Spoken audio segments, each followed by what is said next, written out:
That's a racial king. He's the king of Israel. That's a national king. He's the king of righteousness. He's the king of the ages. He's the king of heaven. He's the king of glory. He's the king of kings. And he's the Lord of lords. Now that's my king. David said, the heavens declare the glory of God, and the firmament show his handiwork. My king is the only one whom there are no means of measure can define his limitless love. No far-seeing telescope can bring into visibility the coastline of a shore of supplies. No barriers can hinder him from pouring out his blessing. My king is enduringly strong. He's entirely sincere. He's eternally steadfast. He's immortally graceful. He's imperially powerful. He's impartially merciful. That's my king. He's God's son. He's the sinner's savior. He's the centerpiece of civilization. He stands alone in himself. He's unique. He's unparalleled. He's unprecedented. He's supreme. He's preeminent. He's the loftiest idea in literature. He's the highest personality in philosophy. He's the supreme problem in high criticism. He's the fundamental doctrine of Greek theology. He's the carnal necessity of spiritual religion. That's my king.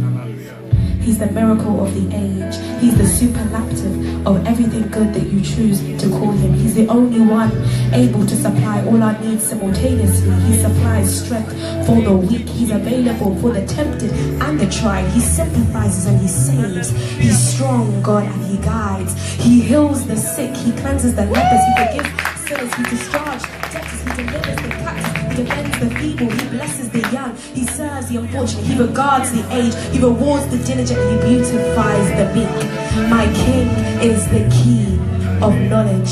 He's the wellspring of wisdom. He's the doorway of deliverance.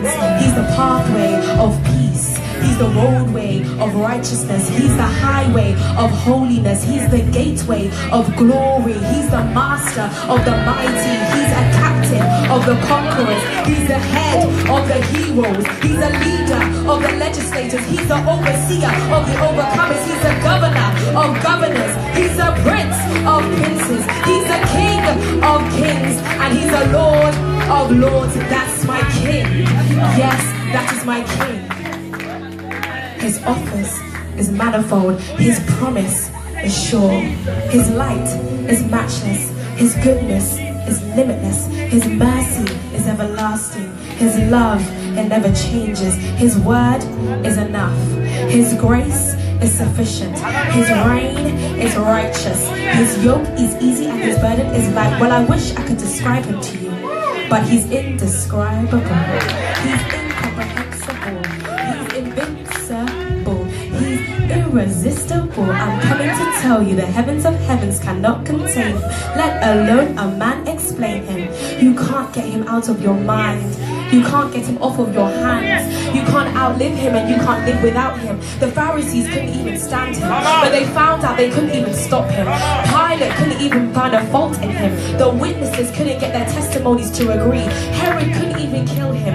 Death couldn't handle him, and the grave couldn't hold him. That's my king. He always has been and he always will be. I'm talking about how he had no predecessor and he'll have no successor. There was nobody before him and there'll be nobody after him. You can't impeach him. He's not going to resign. That's my king. Yes, that is my king. For thine is the kingdom and the power and the glory. All the power belongs to my king. All the glory belongs to my king. We try to get prestige and honor and glorify ourselves, but the glory is all his. Yes, thine is the kingdom and the power and the glory forever and ever and ever and ever.